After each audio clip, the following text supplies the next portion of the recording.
raio. Em certa época era temido como o martelo dos deuses. Novas descobertas revelam que ele é mais estranho e mais fatal do que qualquer mito antigo. As evidências sugerem que cada raio sobre a Terra está conectado à explosão de uma estrela em uma galáxia distante. Cada explosão envenena literalmente a atmosfera. Cada raio carrega milhões de volts de energia. O raio mata mais pessoas do que os tornados, nevascas e furacões combinados. De repente ouvi um estrondo alto e aquele flash gigante de luz me atingiu no rosto. Esta é a estranha e surpreendente ciência do raio. Raios de fogo.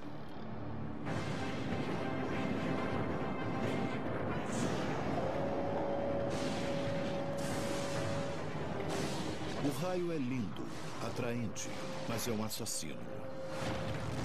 A queda de um raio pode começar incêndios fatais em florestas, derrubar aviões, provocar queda de energia e escurecer cidades inteiras. E o raio é um mistério para a ciência até hoje.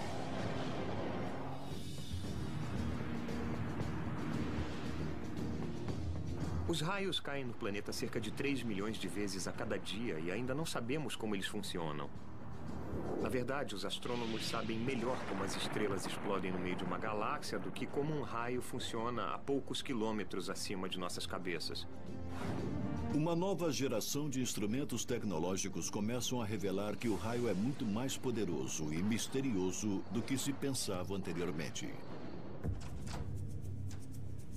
Steve Kummer, da Universidade de Duke, está numa caça aos raios. Ele e seus alunos desafiam o clima mais perigoso do mundo para levar uma câmera de alta velocidade diretamente para dentro da tempestade. Eles são auxiliados por uma rede de espiões de raios e caçadores de tempestades pouco conhecida.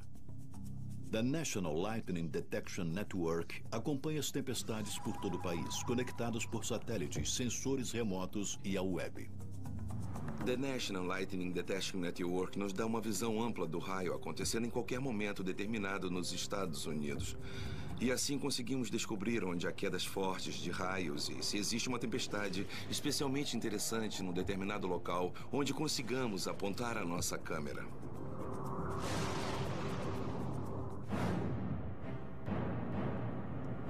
A arma secreta de Kummer, uma câmera de vídeo modificada e recondicionada para gravar em velocidades espantosas. Uma câmera de vídeo comum grava 30 frames por segundo.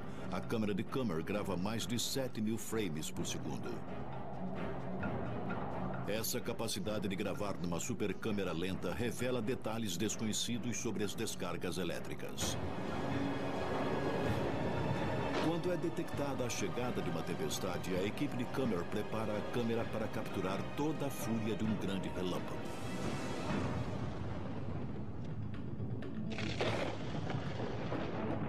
Somente depois que a tempestade passa é que a equipe pode examinar o material. Ainda acho que este é um dos melhores vídeos que já se fez de um raio. São 7.000 frames por segundo. Assim, a velocidade é desacelerada dramaticamente. A supercâmera lenta revela a verdadeira anatomia de um raio. Nos primeiros milissegundos depois da centelha inicial, uma descarga sai da nuvem. Ela é chamada de Step Leader, guia segmentado. Movendo-se a 100.000 km por segundo, o raio zigue-zagueia para baixo em uma série de passos, cada um com 46 metros de comprimento. Então, ele se divide em várias partes diferentes, algumas das quais desaparecem e outras, você sabe, chega perto o suficiente do solo e faz uma centelha que desce através da fenda até o solo. Essa conexão até o solo liga o positivo ao negativo e a centelha salta. Em 1/1000º de segundo, as duas forças formam um pico de corrente, retornando a carga para a nuvem numa enorme explosão de luz e calor. O contato é feito e então fica iluminado demais para a câmera. Este é o pico da corrente. Quando todas as correntes estão circulando através do canal, então desaparece. Toda a coisa saindo fora da nuvem, você pode ver no marcador de hora que mal chegam a 5 milissegundos. Menos do que 1/100º de segundo, daqui até aqui. Esses vídeos de alta velocidade revelam a anatomia do raio, mas em vez de responder perguntas, eles geraram mais mistérios. Uma vez que o raio começa, sabemos como ele se move e sabemos o que acontece quando ele atinge o solo. O grande mistério dos raios, em primeiro lugar, é saber exatamente como aquela centelha começa na nuvem de trovoada.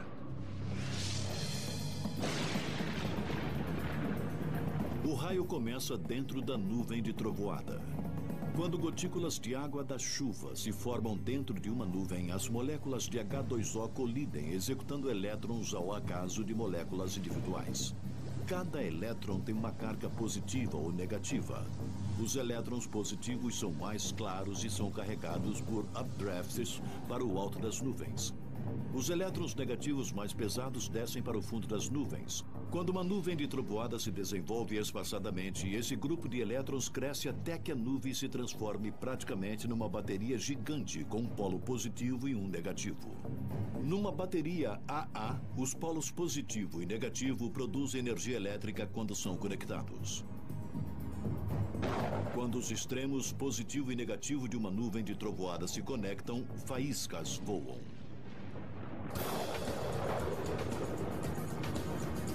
A energia elétrica de um raio é inacreditável. 305 metros de raio contém várias centenas de milhões de volts de energia elétrica.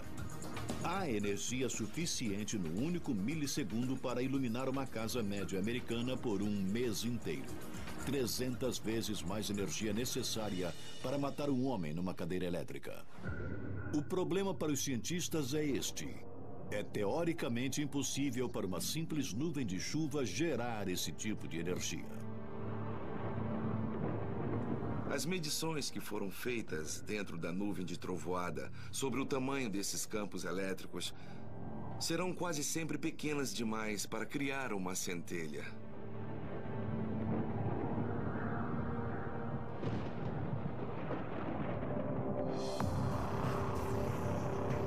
O que cria essa centelha aparentemente impossível no interior da nuvem de trovoada?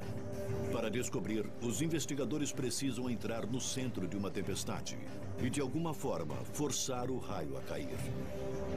É difícil compreender como os raios funcionam. Se você quer saber como eles começam dentro de uma nuvem de tempestade, você precisa estar dentro delas. Só que são lugares muito perigosos.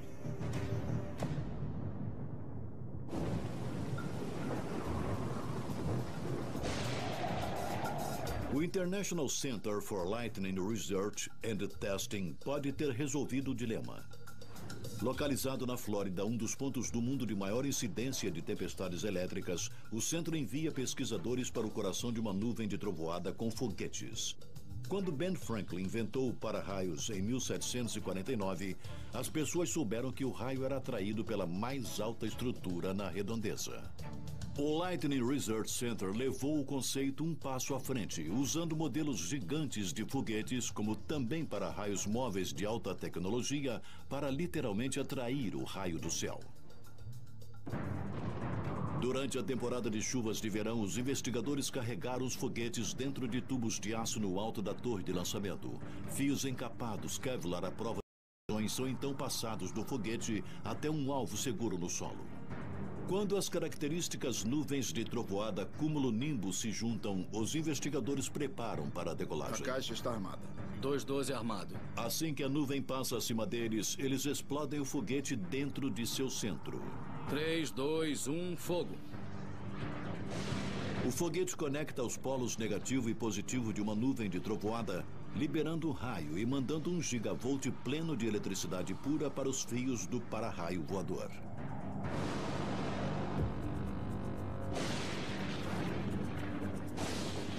As informações do raio induzido artificialmente é introduzido no sistema sofisticado de detetores e sensores.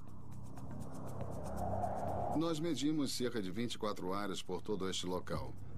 Os sinais são todos mandados de volta por fibra ótica e dentro do trailer de controle de lançamento temos um equipamento para receber os sinais. Medimos cerca de 85 sinais diferentes para cada queda de raio. O raio dura cerca de 1 segundo. Então é muita informação.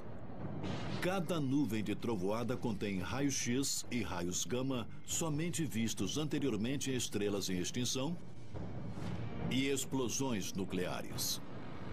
É realmente inesperado ver o que é essencialmente o mais poderoso fóton no universo criado em algo tão comum que vemos todos os dias como uma nuvem de trovoada. E isto pode ser a chave do mistério dos raios. Os pesquisadores agora acreditam que os raios na Terra podem ser auxiliados por explosão de estrelas em galáxias distantes.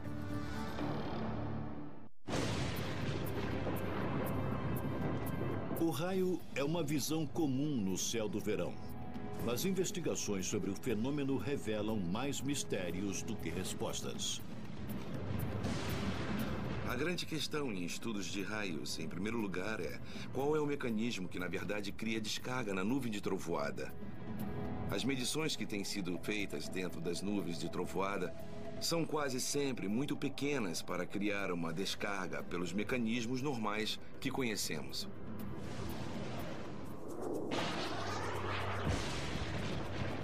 Foguetes foram usados para disparar descargas elétricas para estudo. Porém, mais uma vez, a descarga elétrica só mostrou mais mistérios. Em vez de expor a fonte da descarga do raio, os dados do foguete mostram algo ainda mais estranho. O raio contém não só eletricidade, mas raio-x. Vimos pulsos grandes e surpreendentes de raio-x. Isto estava acontecendo a todo instante. Eram tão brilhantes que estava cegando nossos instrumentos com os raios-x. Ninguém suspeitava que uma descarga elétrica, na verdade, continha raio-x. Eles são uma das mais poderosas formas de radiação no universo. Eles existem na extremidade do espectro de radiação, além do visível e luz ultravioleta. Os raios-x emitem muito mais energia do que a luz normal, literalmente penetrando na carne humana. Como os raios-x entram em um simples raio? O relâmpago não é quente o suficiente para gerar raio-x. Seria preciso cerca de 1 bilhão de graus Fahrenheit. E o raio nunca chega a temperaturas assim tão altas. Então algo bastante incomum está acontecendo.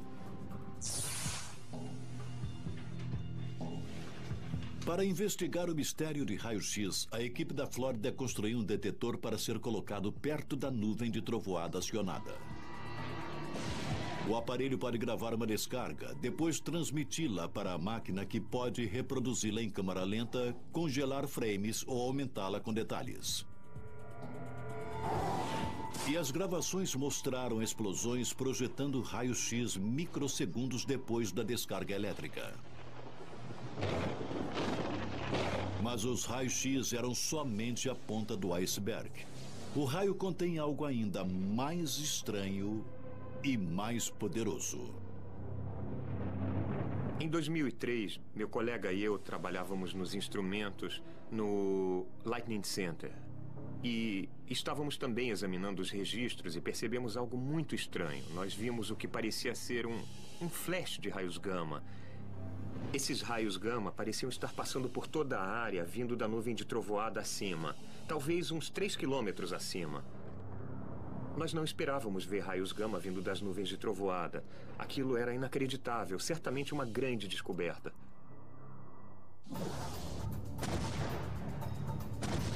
Os raios gama têm a maior energia de qualquer onda do espectro eletromagnético.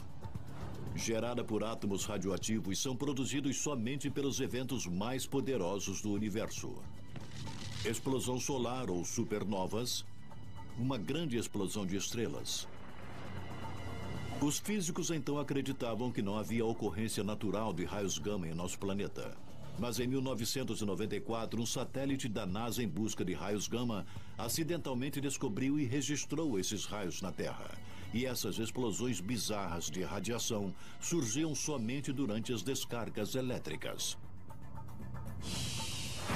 Pesquisadores descobriram que o raio mais modesto e comum de alguma forma contém a energia de uma estrela em explosão. Isto é quase um paradigma. As pessoas são fascinadas por esses flashes de raios gama terrestres, mas elas olham para o local errado. Elas acham que eles vêm do ponto mais alto da atmosfera, quando na verdade eles vêm das nuvens de trovoada.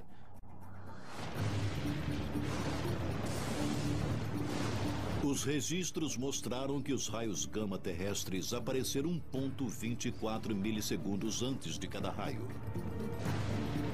Esse fato pode solucionar o mistério e explicar como uma nuvem de trovoada comum pode produzir tal energia intensa em um raio. A poderosa descarga inicial do raio pode vir de partículas de grande energia criadas por explosões de estrelas no espaço sideral. Quando uma dessas partículas entra em nossa atmosfera, inicia-se um efeito cascata chamado de quebra desenfreada. A quebra desenfreada ocorre dentro das nuvens de trovoada quando os elétrons são acelerados a quase a velocidade da luz por fortes campos elétricos. Assim como dominós caindo um após o outro, esses elétrons desenfreados geram mais elétrons desenfreados ao colidirem com moléculas de ar. O resultado é uma avalanche de partículas de alta energia, criando uma explosão da corrente que viaja na velocidade do raio.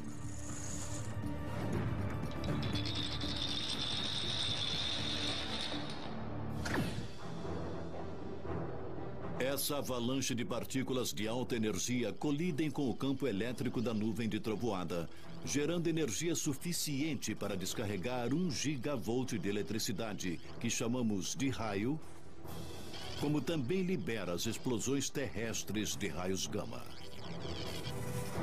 Os raios cósmicos caem constantemente em nosso planeta. Mas quando uma nuvem de trovoada desenvolve uma grande carga elétrica, basta apenas um desses raios para iniciar a cascata de energia chamada raio. Esses raios cósmicos vêm da explosão de estrelas. Eles vêm de explosões de supernovas. Assim, se essa teoria é verdadeira, há uma conexão entre o raio que você vê ao alto e a explosão de uma estrela em algum local da galáxia.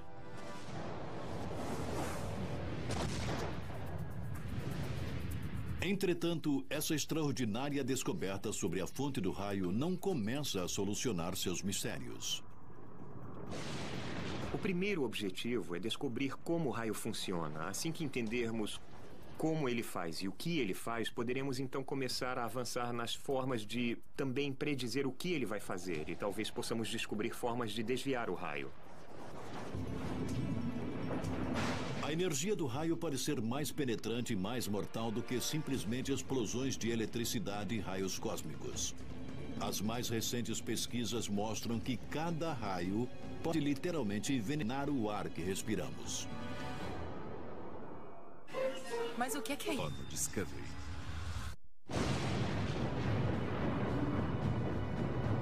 Cada descarga elétrica num céu de verão é dramática e potencialmente fatal. Mata dezenas de pessoas e fere centenas a cada ano. O raio causa mais de 17 incêndios anualmente, queimando mais de 2 milhões de acres só nos Estados Unidos.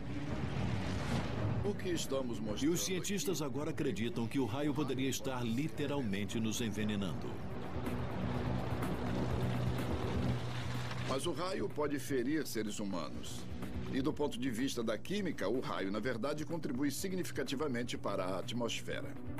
A contribuição do raio à atmosfera é nada mais do que toxinas ambientais poderosas. O Dr. Renzi Zhang criou um aparelho que pode ser chamado de raio na garrafa. Ele revela como o raio pode envenenar o ar que respiramos. Na natureza, um raio padrão tem 1,6 km de comprimento, mas somente 1 polegada de largura na sua área mais poderosa, o canal quente.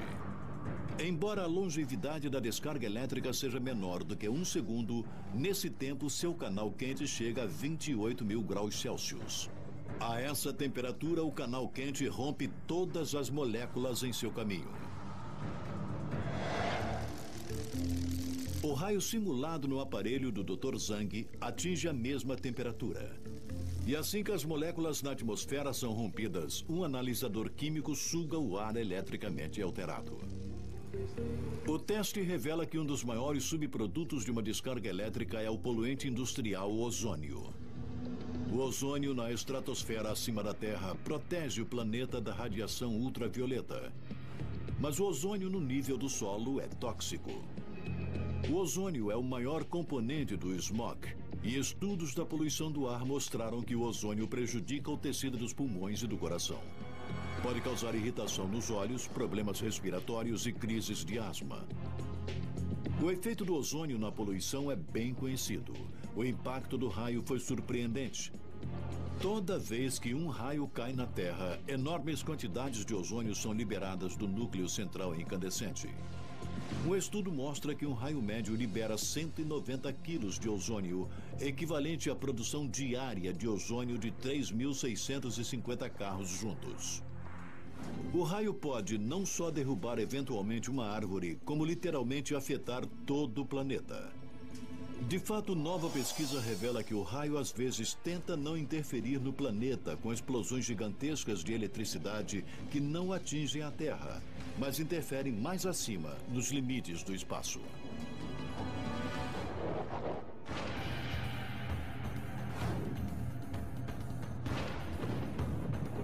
Em 1989, cientistas atmosféricos inadvertidamente gravaram explosões misteriosas de luz acima das nuvens. Os lampejos gravados eram curtos, de 10 a 100 milissegundos, 20 vezes mais rápidos do que um piscar do olho humano. Mas sugeriram que um novo tipo de raio nunca testemunhado antes estava à espreita lá no céu.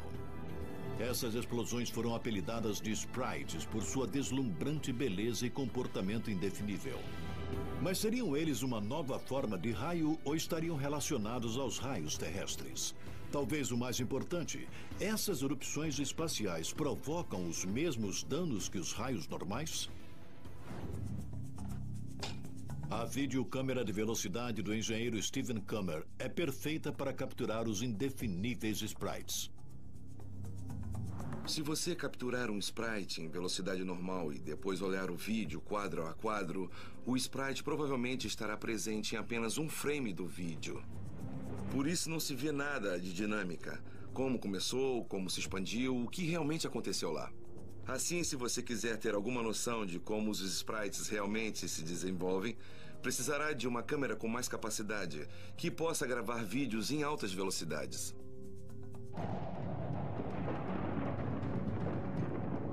Quando chega uma tempestade, um computador controla a câmera para começar a gravar sempre que detectar uma luz.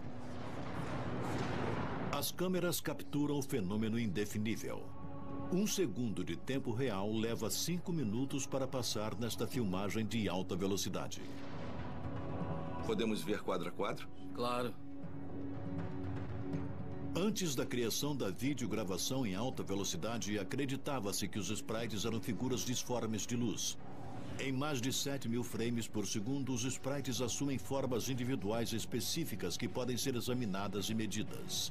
Os sprites provam ser enormes. Seus corpos vermelhos brilhantes florescem para cima de 48 a 96 quilômetros, enquanto anéis azuis minúsculos nadam para baixo como águas vivas. Alguns deles são muito grandes e contêm muitos elementos, e alguns são muito simples e são apenas colunas muito finas, com não mais do que 100 metros de largura, que se estendem por dezenas de quilômetros de comprimento.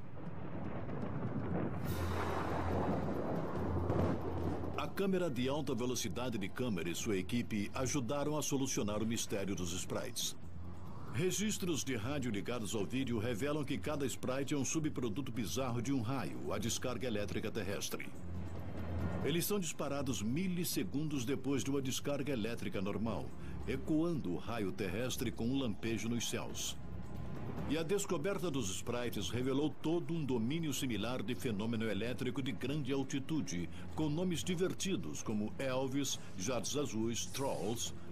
Mas seus nomes graciosos são decepcionantes. Essas criaturas recentemente descobertas estão provocando destruição na atmosfera do espaço. Cuida de quem cuida do bebê.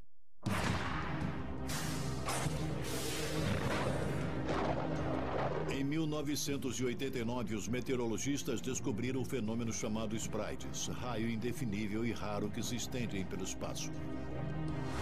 Acontece que esse mega-raio era somente um tipo de toda uma espécie de descargas elétricas bizarras que acontecem bem acima das nuvens. Um dos mais espetaculares desses eventos é chamado de jato azul. Ele foi descoberto em 1989 em um vídeo da Space Shuttle. Essas explosões de eletricidade se projetam do topo das nuvens de trovoada e alcançam altitudes de 48 quilômetros acima da Terra.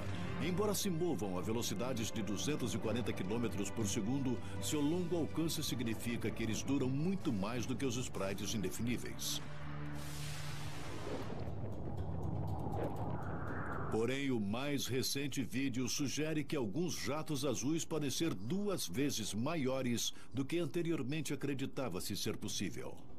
Há cerca de 5 anos, um desses jatos foi visto e, na verdade, cruzou a distância de uma nuvem de trovoada até o espaço a quase 80 quilômetros de altitude.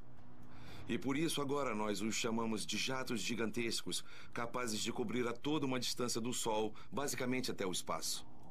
Os jatos azuis não são só mega-raios a alcançar o espaço. E só agora estamos descobrindo exatamente quais danos são causados pelo raio espacial. O aspecto mais brilhante do fenômeno é chamado de Elvis. Quilômetros acima até de raios de Sprite, esses flashes altamente poderosos são enormes e se expandem rapidamente em até 402 quilômetros de um lado a outro. Esses Elvis gigantescos são também mais indefiníveis e duram literalmente 1 milissegundo. Os Elvis sobem mais do que os jatos azuis, a altitudes de 120 quilômetros acima da superfície da Terra. Mas esse raio espacial pode ser mais prejudicial à alta atmosfera do que o raio terrestre pode ser a edificações ou florestas. Os Elvis crescem para cima rapidamente, para além da atmosfera terrestre, numa região chamada de ionosfera. É uma névoa espessa de elétrons e íons que circundam o planeta.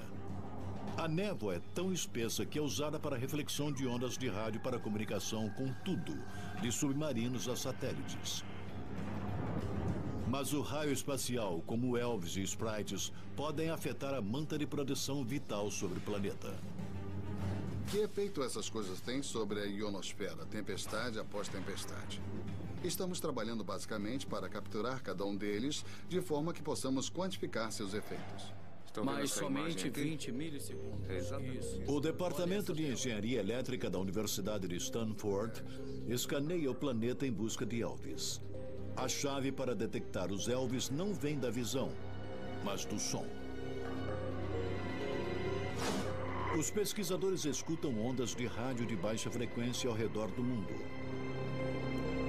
Os Elvis rompem essas ondas de baixa frequência e dão uma dica à equipe de onde estão ocorrendo e por quê. Se a equipe de Stanford pode relacionar o tipo de tempestade com o número de Elvis que produzem, podem estimar o impacto sobre a ionosfera ao redor do globo. Como os Sprites, os Elvis são subprodutos de um raio normal. A força descendente de um raio produz um movimento oposto e violento de ondas eletromagnéticas em direção ao espaço. Somente uma descarga elétrica incomum e poderosa pode criar um fenômeno intenso chamado ELF.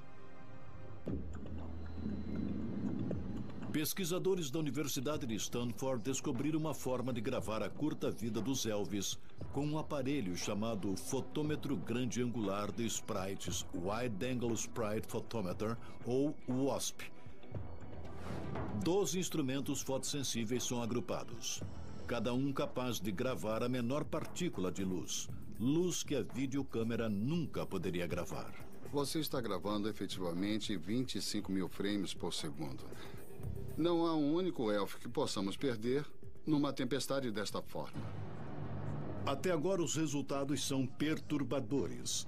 Os Elvis são poderosos o suficiente para romper qualquer telecomunicação que esteja na ionosfera.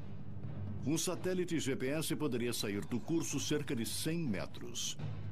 Teoricamente, isso poderia resultar no avião no nevoeiro fazer um pouso por instrumentos somente para descobrir que errou a pista em mais de 100 metros. Nenhum acidente foi diretamente rastreado por um raio espacial até agora. Mas numerosos acidentes e falhas na comunicação do passado podem, na verdade, ter sido causados pela interferência dos Elvis. Somente agora os pesquisadores foram capazes de descobrir quando e onde os Elvis cairão. O impacto do raio no limite do espaço pode ser mais chocante do que qualquer outro, mas os efeitos dos raios são mais terríveis quando estão mais próximos da Terra e literalmente ameaçam todos os aviões no ar. Quando eu fui colocar todo o meu... O raio é bonito e fatal. Mata mais de 70 pessoas por ano na América e fere seriamente pelo menos 750. Mas por mais perigoso que seja no solo, o raio é igualmente perigoso no ar. Aeronaves comerciais voam através de tempestades diariamente, significando que a ameaça de uma descarga elétrica é um perigo sempre presente para os aviões. Cada aeronave comercial é atingida em média uma vez por ano. Assim, o raio é uma ameaça diária. Imagine voar a 33 mil pés no ar num dia de tempestade. Quando seu avião passa por uma nuvem, é subitamente assaltado, sacudido por um poderoso lampejo de luz. E em raras ocasiões, o raio pode atingir o tanque de combustível, provocar uma explosão e derrubar todo o avião em chamas, matando todos a bordo. Um desastre dessa magnitude não acontece desde os anos 60, graças a novos padrões de exigência da Administração Federal de Aviação, que exige que toda aeronave seja testada contra raios. A Lightning Technologies Incorporation está à frente dos testes de aviação e aeroespacial há décadas. Somos especializados em proteção a raios com sistemas e instalações de tecnologia altamente avançadas, incluindo aeronaves, veículos espaciais e até parques temáticos recreativos.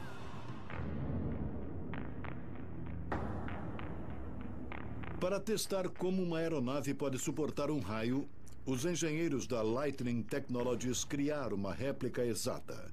O modelo está suspenso abaixo de uma máquina que simula o raio. O laboratório de testes 465 pés quadrados produz campos elétricos acima de 1,5 milhão de volts.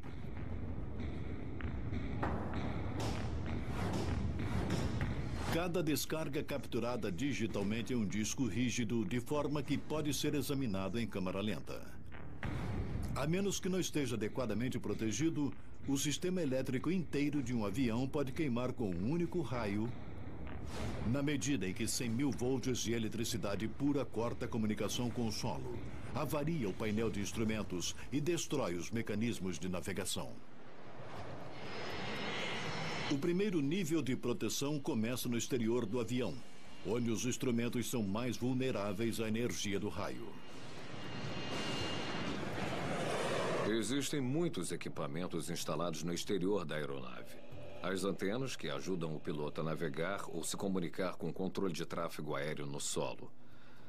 E existem sondas de registros aéreos que medem a altitude e a velocidade aérea da aeronave. E todos eles estão localizados na parte externa da aeronave, por isso são alvos em potenciais dos raios.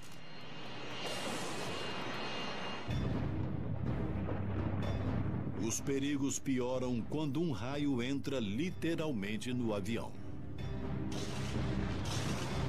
Toda vez que um avião é atingido por um raio, o raio entra no avião como pelo nariz e sai por um segundo local da aeronave como pela cauda. Quando a corrente circula através da estrutura da aeronave, existe um campo magnético que envolve a corrente.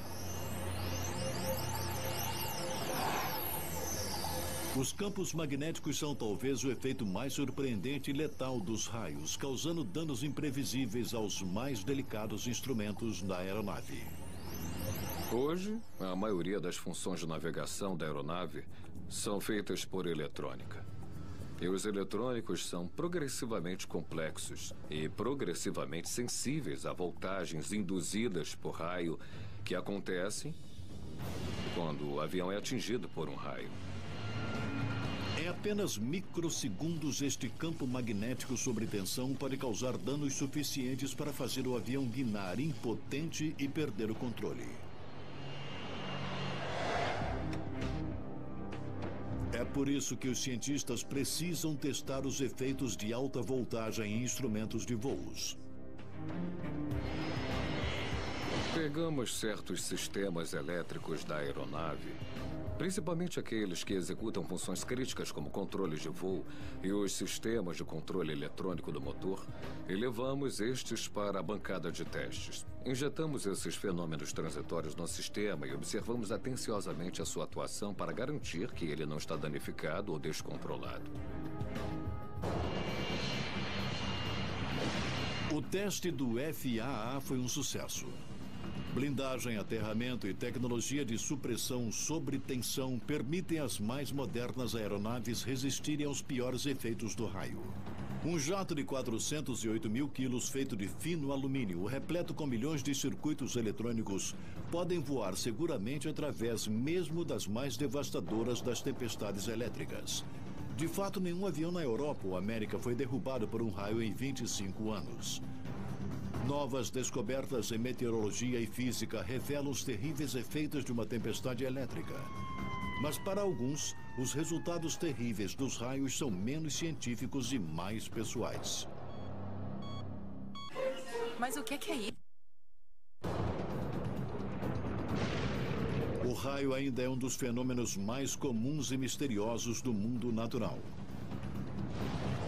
Ao redor do globo, há 100 quedas de raios a cada segundo. Os americanos têm 2 vezes mais chances de morrer por raios do que furacões, tornados ou nevascas juntos. A energia do raio é particularmente mortal quando atinge o corpo humano. Um raio é 1000 vezes mais forte do que um choque de uma tomada padrão de 120 volts. Sua energia pode fazer com que a carne humana se incendeie espontaneamente. Ele pode literalmente causar uma parada cardíaca. Sua energia elétrica pode causar morte cerebral. Porém, o mais estranho é que um raio nem sempre mata. 800 a 1000 americanos em média são atingidos por raios a cada ano. Desses, menos de 10% morrem. São 90 pessoas por ano. Mas isso também significa que 900 pessoas são atingidas anualmente e sobrevivem. Algumas têm sérios problemas. Outras quase não têm consequências. Os danos dos raios normalmente podem ser prevenidos, evitando-se tempestades, mas nem sempre. Há um tipo ainda mais estranho e mais mortal de raio espreitando nas nuvens de trovoada, que pode cair sem avisar sob céus ensolarados a quilômetros de uma tempestade. Ele é chamado de raio positivo, mas seu apelido é Bolt from the Blue, raio caído do céu. A maioria dos raios são torrentes de íons de carga negativa, mas 5% dos raios são explosões de carga positiva, não do centro ou da base da tempestade, mas do alto. Esse raio de carga positiva pode ser de 6 a 10 vezes mais poderoso do que o raio típico. A carga é tão poderosa que explode para frente em uma trajetória quase horizontal, até de repente guinar para o solo, às vezes quilômetros acima da tempestade elétrica móvel. O raio positivo pode cair a 40 quilômetros de distância da tempestade, atingindo pessoas ou objetos aparentemente a salvo sob o céu ensolarado, dando a essas poderosas explosões o apelido de Bolt from the Blue, raio caído do céu. O raio positivo é muito mais poderoso e perigoso do que sua forma mais comum, liberando 1.000 milhões de volts de eletricidade pura em um único segundo. Ainda em alguns casos, uma pessoa atingida pelo raio não só sai ilesa, como pode miraculosamente mudar. Caso em questão, Dr. Tony Chicoria. Enquanto fazia um piquenique em Nova York em 1994, Sikoria foi atingido por 100.000 volts de eletricidade pura. Era um bonito dia e havia algumas nuvens à distância às quais não dei atenção. Resolvi que seria melhor ligar para minha mãe e, de repente, eu ouvi um grande estrondo. E aquele lampejo gigante de luz saiu pelo telefone e me atingiu no rosto. E, de repente, eu estava cercado por uma luz branca azulada e eu fui realmente atingido pela sensação que veio com ele. Foi uma sensação mais pacífica e adorável que eu podia imaginar. Nunca tinha visto nem sentido nada igual. Tony acordou e encontrou um estranho fazendo ressuscitação nele. Embora ele sentisse dor, Sikoria apresentou poucos efeitos físicos em longo prazo da enorme explosão de eletricidade aérea. Mas então o encontro de Sikoria com o raio se tornou bizarro. Semanas depois, ele foi dominado por uma sensação desorientadora. Ele ouvia música na sua cabeça, música que ele nunca ouvira antes. Acompanhando, veio uma súbita obsessão por música de piano.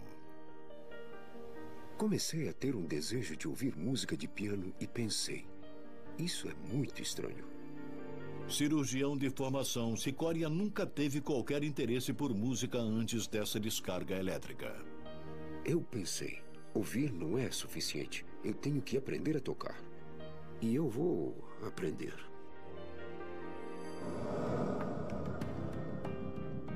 Ele começou a aprender sozinho a tocar piano. Mais estranho, uma música original começou a fluir inexplicavelmente de seu cérebro para seus dedos. Parecia que eu estava sintonizado numa frequência. E aí me abri para a música. E ela começou a vir. E há momentos em que ela vem em tal intensidade que eu fico totalmente dominado. O talento surpresa foi perturbador. Eu não entendia o que havia me acontecido. Havia pouca coisa escrita sobre pessoas atingidas por raios que sobreviveram. De alguma forma, 100.000 volts de eletricidade alteraram o cérebro de Tony Sikoria e liberaram o talento de compor música. Um neurologista examinou Sikoria e criou uma teoria sobre sua transformação. Ele acha que eu sempre tive genes para música, sempre. Mas eles estavam trancados ou reprimidos, sei lá. Mas nunca foram ativados. E o raio tirou a poeira desses circuitos e agora estão abertos. Seja qual for a razão, o talento musical de Sikoria induzido pelo raio resistiu. Uma de suas composições é adequadamente chamada de Sonata do Raio. O raio pode matar, mas também pode liberar talentos inimagináveis. Desde o começo dos tempos, a humanidade respeita a força misteriosa dos raios. Descobertas tecnológicas revelaram novas informações sobre raios do céu. Mas em alguns casos, a pesquisa somente intensificou o mistério. Então, quando o próximo raio iluminar um céu de verão, lembre-se que cada estrondo de raio foi disparado por um íon de uma estrela distante em explosão. E cada trecho recortado de luz alcança o limite do espaço e as moléculas de ar que você respira enquanto escuta um trovão distante. Versão brasileira Audiocorp.